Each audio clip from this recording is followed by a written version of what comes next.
Yeah. So anyway, I was spearfishing one time and won an event, and I had a big tiger shark just come in, and big female. She came in under me and turned on me and came up for me. I took my gun and I pushed her away. She turned, come back again, hit me so hard. We're free diving. We're not using tanks.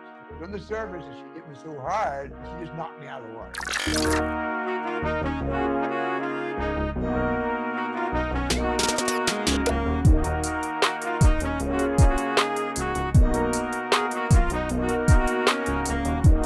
Welcome back to the Living Banter Podcast. Today we have a great guest. We're going to get straight into it. But before we get into that, make sure to like and subscribe to this channel.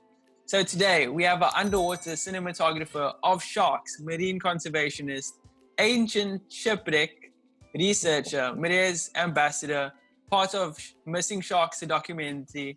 It's Mike Bolton. Welcome to the podcast, Mike. Thanks, guys. How are you? We're doing pretty good. Better seeing you. It's awesome to see you. Where you guys located, by the way? We're located in South Africa, Cape Town. Yeah, Cape Town. That's wild, man. Well, I see like a Brazilian flag in your background. I just love Brazil. I support them in surfing and football, yeah. But I'm purely South African, 100%. Awesome. Yeah. Where are you in Panama at the moment? Yeah, I'm in Panama. Awesome. How's things down there?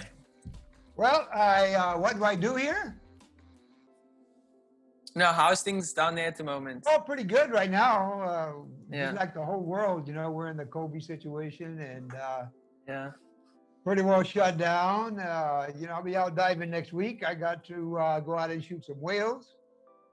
Oh, beautiful. Footage of whales. So awesome. For a documentary that we're making.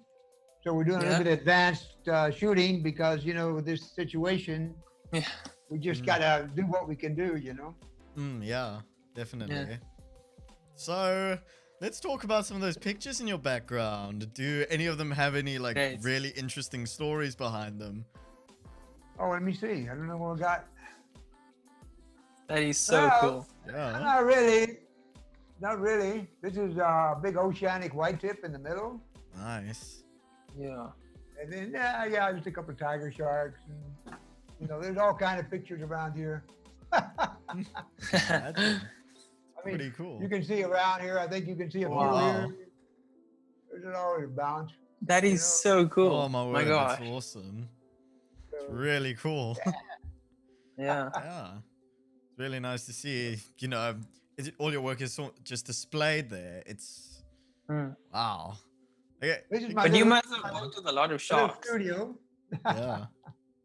Yeah. What's your favorite type of sharks to explore with and take pictures of? Do you have a certain type? My most favorite shark, I guess, is the great white.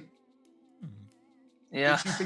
Out in South Africa. I've been working with great white for 16 years. Wow. So That's incredible. I started filming the great whites way back in 2004, I guess. Yes. And yeah. Have you came down to South Africa to explore some of our great whites? Gosh, you know what? That's a crazy question. No. I've been to Australia, I've been to New Zealand, I've been to Mexico, Guadalupe, but I've never got over to South Africa. And I've got some good friends there that have been telling me, you got to get there. And actually, we'll probably be shooting a documentary next year off of Mozambique. Oh, wow. Okay. That's going to be interesting. Yeah. Well, actually, we just finished one called Apex Survival Maiden Voyage, which was on Amazon Prime. Amazon. Yeah. Yeah. And we're doing the second part, which is Apex Survival Panama. Whoa. How was it being a part of that? How was that experience for you? Oh, it's awesome. It's awesome, man. I mean, when you're doing documentaries, well, it's like I did 4 in the last couple of years. Wow. But you're like, you never know what you're going to get involved in. You know, doing these things are like you're sitting around waiting for something. You know, it's like when you put it together, it looks like you're just going, "Oh man, it doesn't stop." But it takes time to put it together. You know, that's really cool.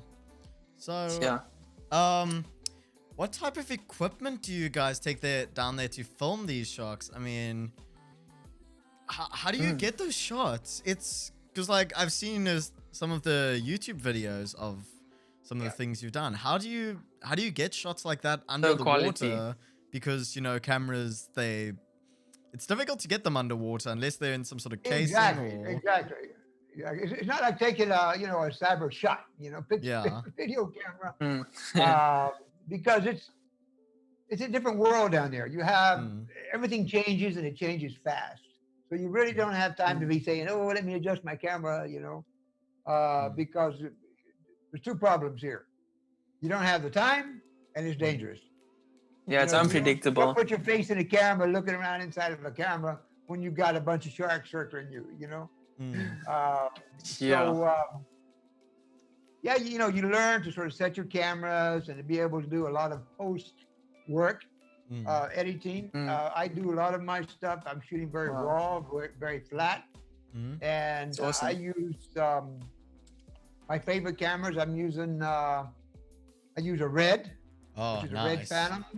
And I also use a Sony A7 R2. Sure. I use an A3. It's nice. Because I can imagine. Because I can imagine in those sort of situations, the Red would help out a lot because it's very, it's a lot less compressed. It's very open. I'm not saying the right terminologies, but the raw footage is a lot more. You can mess around with it a lot more. So in those sort of situations, exactly. I mean, if you go trying to set your cameras underwater, it'll never come out. I mean, you'd be overexposed, and you can't fix it. Yeah. After going there, it's very difficult to get what you want to shoot. So what you try to do is to keep on the focusing, which is very important. The autofocusing, and basically the rest of it is all just shot raw. When you look at it, it's just like then you can get it into your. I use like a Resolve, a DaVinci. Oh yes, that's actually what I use to edit these things. Yeah, I got away from Premiere and just went into DaVinci because I really never found the Premiere very friendly. For some reason, I fight it, because I'm not first of all, I'm not an Apple computer guy. I'm a Mac guy, and a Mac, a PC guy, and I'm using an Asus ProBook and Dell. Nice.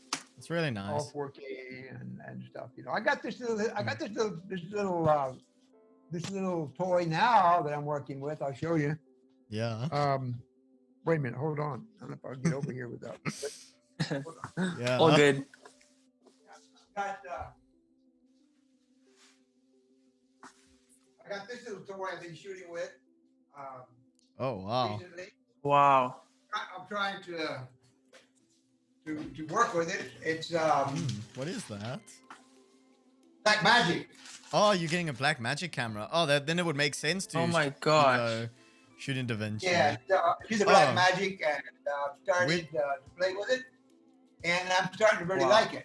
It's a poor man's Red, Yeah, well, I mean, That's awesome. Which one is that? Is that the Cinema Pocket 4K? Is it? I'm not sure. 6K. 6K. It's a 6K Cinema Pocket. Yeah. It's wow. A 6K, yeah. And I got my external disc on here and everything, and actually, it's a pretty good-looking rig. Just playing with it. That's beautiful. I've been shooting some topside stuff with it, Yeah. And it's, you get some awesome stuff. I haven't got it underwater yet, but I've been shooting some stuff on topside, sharks breaching. Yeah. And I can get like 120 at 4K. Oh, wow. Okay. Yeah, that's definitely going to help. That's quality. It will really. Yeah, I love that. Yeah. It's crazy. I love that. And, so it's I enjoy it. Yeah. And I mean, you're using like Blackmagic, obviously Blackmagic made Resolve, and it would make sense because the color grading is a lot more, because if I'm not mistaken, DaVinci Resolve way back when was a cinema color grading program, and then it moved into a fully fledged editor later down the line. Yeah. So, well, you know, when you're doing underwater, what would you think would be your most critical part? ooh, I'm not sure. Hey, would it? Of editing. It would have to be grading, surely, because you'd try What? It would have to be color grading because you'd want to get the blue. Exactly. You'd want to get what the do you blues do? really You good. Look for the. Oh, I'm sorry. All good. Okay, the best shot. color grading you can get, Yeah. and Resolve has been the best. You know, Yeah. I mean, you can just sort of. I mean, I really was shooting in RAW, and I can just just touch it, and the colors will just smack up, and and then you get a little bit of contrast, a little bit of this and that, and it comes right out. Yeah. And you said you had a bunch of Sonys, am I not mistaken, right? About a few. A bunch of Sony cameras, right? Oh yeah, Sony A7s. Yeah. Which I use underwater a lot. So then you shoot in a A7 lot of R2. S-Log, yeah.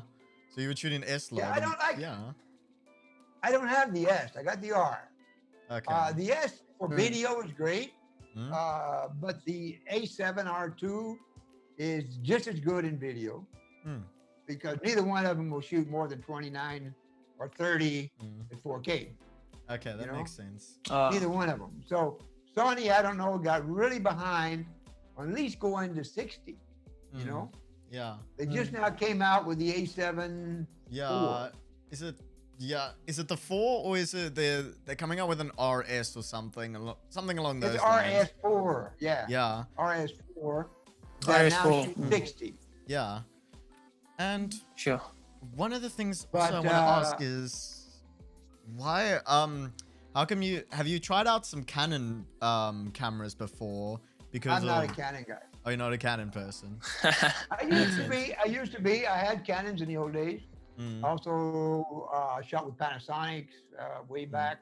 But I'm talking about way back. Okay. Yeah. I started actually using Sonys about I give them a Canon. I had the Canons, the D5, and then I went into the Sonys about 2012, 14. Okay. Yeah, Wow. because Sony was really dominating the full frame mirrorless back then. I think, if I'm not mistaken, they were more like the go-to, I want to say like compact filmmakers of cameras. Those were the ones to go for, if I'm not mistaken. Right. Exactly. Yeah. Exactly. Well, but when you set them up with a, I use the basically the Sony Zeiss lenses, but I only use basically one lens because I'm not shooting micro. I'm always shooting wide angle. I'm shooting sharks and stuff. I'm not a micro guy. So my lenses are pretty common, standard. But then I use the big domes. If you have a domes, I use my domes, I guess, are what, 7.5, 8-inch domes. Yeah, it's quite wide. Huh? Yeah. Well, I have one a bit bigger that you can get. I think it's 210 millimeters. That sounds about right. Okay, that makes sense. Yeah. Yeah, 210. Yeah. I got it here in the box. I have to drag it out. Yeah. Yeah. There. Let me see. If you want to see him or no. It's all right. Yes, go for it. Yeah, I can put it out if you want. But anyway, so if you're doing like over under, like sometimes you want to get up on the surface and you get your shark underneath and you maybe got your head out of the water. So you want to get that split image. The 210 is a lot bigger dome. Yeah. So to get that shot, So that's sweet. Yeah. You guys are photographers as well, huh? Well, I'm James. Yeah, I'm a photographer. I'm trying to it's been rough because I've had to I have to stay at home a lot now because of lockdown and all that. And I used to take a lot more photos. There was at the end of last year, I went on a road trip and took roughly around 1,000 photos. But the thing is, I'm running a 350D with a Sigma 18 to 200 on it. So I mean, that is my rig, run a gun. I mean, what I'm shooting on now is actually just like a little it's like a cheap GoPro kind of thing. Yeah. But I mean, a lot of it's actually just fixed up in post with the color grading. Yeah. Well, you know, I use a lot of GoPros. You know, I always have GoPros on top of my housings. Yeah. You know, I sometimes I'm using one or two. If I'm making a shoot, I'll have 3 or 4 GoPros. Yeah. Because there's some angles that you can't catch. But I can always edit this now, especially with Resolve. I can get to in 4K. Well, it's only in 4K. At see the 4K 60 is about it. I can do 2.7 at 120. But if I'm shooting really slow motion or I'm doing something, I can get the color really close to a Sony. Yeah.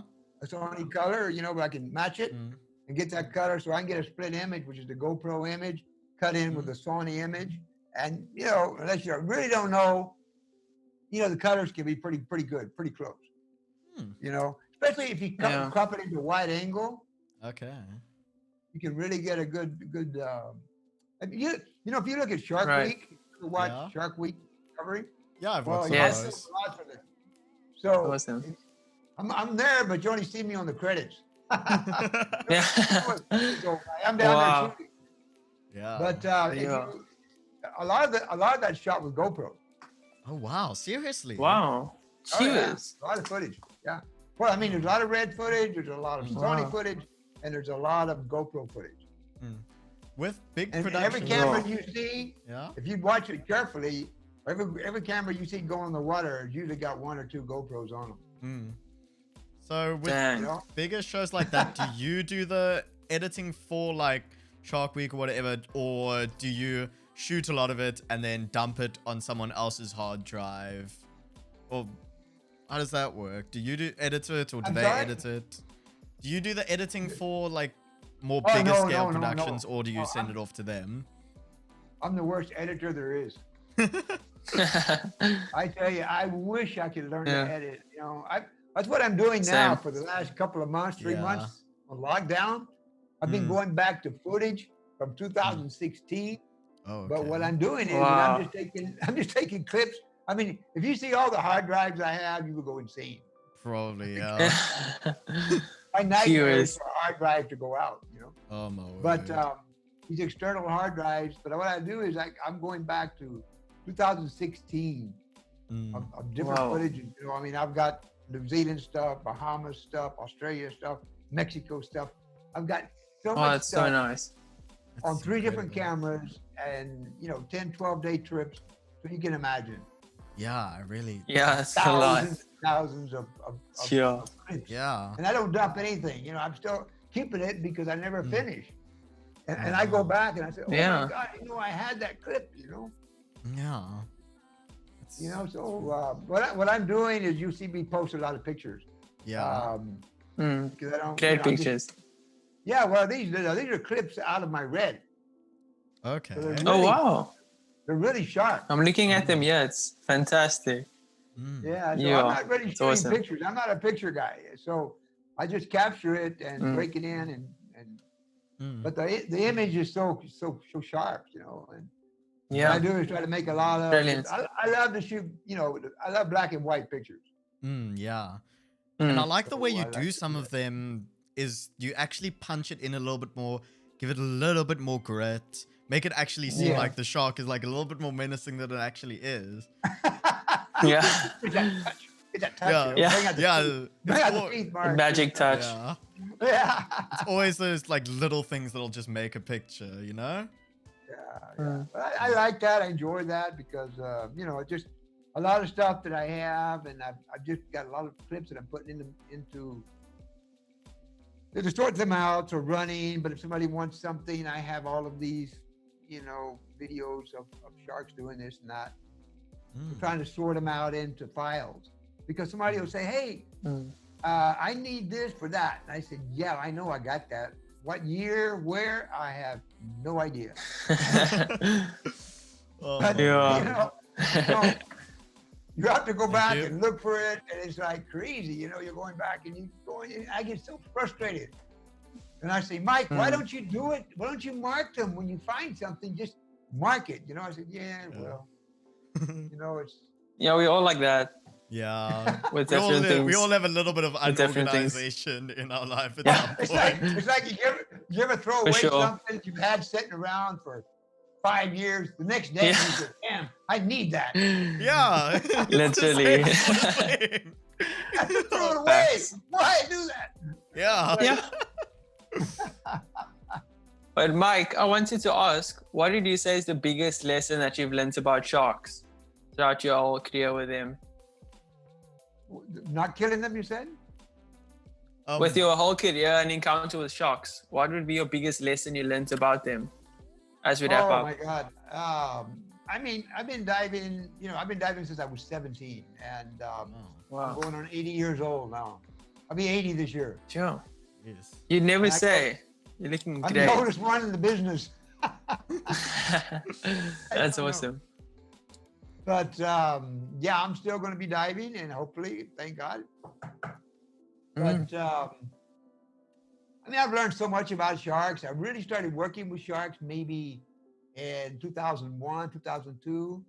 I started really getting involved working with sharks. Sure. I did a lot of filming before that with companies like Wild World of Sports, using the old Kodak K100 with a 86 Ektachrome film, back in the crazy days. But then I started working with sharks. But if you're talking about experiences, like bad experience, you mean? Anything you want to talk about? Yeah, well, I almost got eaten by a tiger shark once. Oh, wow. Seriously? Wow. Actually, I had to give him, I was actually spearfishing, which was a stupid thing, which I used to do years ago. But, we all started out diving. I started diving in 1959.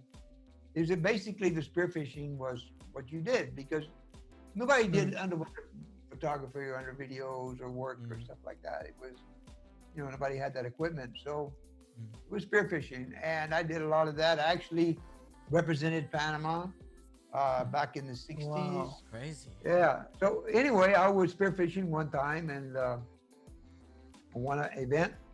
And I had a big tiger shark just come in and big female. She came in under me and turned on me and came up for me. I took my gun, but not to shoot her. I was just going to push her off because she was probably about 18 feet. And I pushed her away. She turned, come back again, hit me so hard because, we're free diving. We're not using tanks. So we're all free diving. And my word. I was on the surface and she hit me so hard that she just knocked me out of the water. Oh, wow. And just really hard, it hit me hard. I'm on top of her, I'm trying to get away and I'm pushing her away. What? And the third time she came back, I put my gun out and she grabbed my gun and just eat it.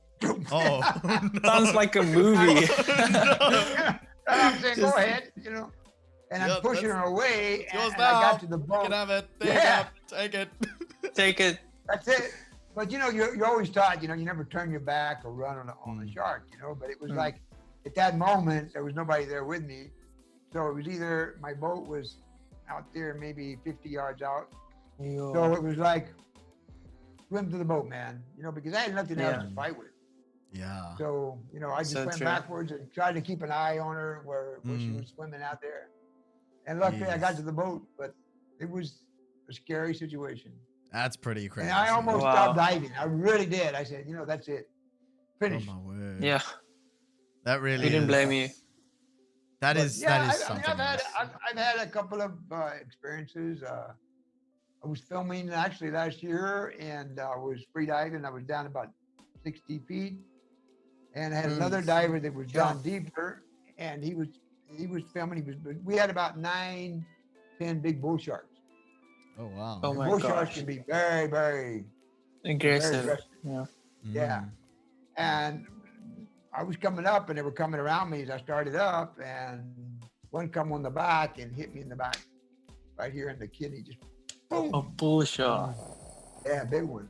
And he hit me so hard that just like, oh man. And then I didn't know what happened. And then it's like somebody hitting me like a freight train. And I, boom, I'm like, oh my God. And I see this thing right beside me. He's like, he's coming over me like this. I'm pushing my camera as he comes over, you know, and he was like, and I said, oh my God, I'm just reaching behind to see if, you know, just thinking the blood was going to start coming out. Because the people that have been hit by shark is that you feel really the punch before you feel the pain, you know? Oh my word. And being your kidney here and everything was like, wow. Yeah, that is. How do you deal with that? It's like underwater. Why do they even ram into people? Do they just ram to see what it is, or? Yeah, no, because he came right on me when he hit me. Because I had other ones in front of me. I had there was probably 9 bull sharks, and this big one in front of me hit me in the behind. And wow! But he was right here when he hit me. He just come to the side of me, and just came over me, and I was pushing him up with my camera, so I knew it was him that hit me. Oh my word! But I didn't know whether he bit me or just hit me. But I guess he just rammed me. Thank God he didn't take a bite. Yeah, would have been. You know? That would not have been good. That would not have been good at all. No. Bull sharks can get very. They're very. You know, a bull shark has the highest what's that word? Testosterone. There you go. Yeah. Than any animal in the kingdom. Ew. Wow. Ooh. Yep. That is nuts. And we think boys' schools have a lot of testosterone. Yeah, we think 14-year-old boys have jeez. Very high-strung shark. Oh my word. And actually in Africa, they call them what? The Mozambique? No, they have a name for them. They swim in the rivers. Up in Africa, South Africa, they're the only shark that can come into the rivers. Yeah. Manbesis. Not too sure. I'm not 100% sure, but like I've definitely heard of that before. Yeah, and there's massive sharks in South Africa. It's like on the tip of my tongue, and I just. Yeah, Manbisi. Oh fuck. Something like that. Oh, I can't remember now. Well, as we wrap up, because Zoom's gonna kick us off pretty soon. We've got around. I want to ask a left. lot. Yeah, the last thing, what should someone do if they encounter a shark in the ocean? What's a tip you'd give to us? Watching the sharks and what? If someone encounters a shark in the ocean, what is a tip that we should do? Yeah, you know, it depends on where you're at. Actually, if you're in the beach area, if you're swimming, diving. But the most important thing, I think, if you're a diver and a shark, if you're approached by a shark, is the best thing is to keep the main thing is to keep your eye contact on the shark. To try to keep him in your sight at all times. Yeah. If you can give him your eye contact, that's even better. Like a great white, especially on a great white, is that you keep that eye contact. Because they are apex predator. They're ambush hunters, and they look for opportunities. Yeah. And they see very well. And they look at your eyes to see what you're doing, what you're thinking. Crazy, but it's true. Whoa. And you can be on the shark like this. You can turn your back and turn back like that, and you'll see them coming at you. Oh no. They know when you turn your back. So the idea is to keep your eye contact on the shark. If he gets too close, you know, is to just try to push him, shove him away, if you can. But if he does come to attack you or he's on top of you, is the old thing is the eye. You know, look for the eye. Stick your fingers in his eye if you can. Push him away. I've never had to do that. I never did that. I mean, it's unfortunate that people get attacked by sharks, you know, but it's normally people are surfing or normally people on beaches. Yeah, because they're not aware. Exactly. Well, no, not really aware. You know what happens here on the beach? If you're on the beach area, normally when a a predator, an apex. You're looking at like South Africa. You have the great whites. You have the bulls, and you have the tigers. And if they come into an area on the beach area, usually they're feeding on top of small fish that are migrating or feeding in the shallow. Yeah. And normally the water is not clear, and so when you have bathers in there, you have these fish going around, and you have people there with flapping their feet, and the shark gets confused, and he will bite. And normally, 95% of the time, when the shark does bite, he lets go. The damage is done. That's the damage is done. You can bleed out because the penetration is very, very deep. Yeah. So normally they'll take off, but in cases they have came back for a second bite. This has happened. Like for surfers, for instance, surfers, they look like a seal because these predators feed on seals in South Africa. If you see a guy on a surfboard, his arms and legs are hanging off the side, and the shark looks up, looks like a seal. So when he runs up and grabs it and hits it, he's going to grab the board sometimes, or the leg or arm, but the damage is done. Yeah. So the idea is to be shark awareness. If there's a shark in the area, get out. There's dirty water. There's a lot of fish bait in the surf. Don't be in the surf. Yeah. Mike, thank you so much, man. This was an incredible episode. Guys, we're going to leave all Mike's businesses and the documentaries he's done on his YouTube channel. It's going to be in the description, so go check it out. Send him some love. Once again, Mike Bolton, thank you so much for joining us. It was incredible having you. Cheers, guys. Well, I hope you enjoyed it. It is awesome. Thanks, guys. Good to hear from you again. Take care out there. You too. Cheers. Bye.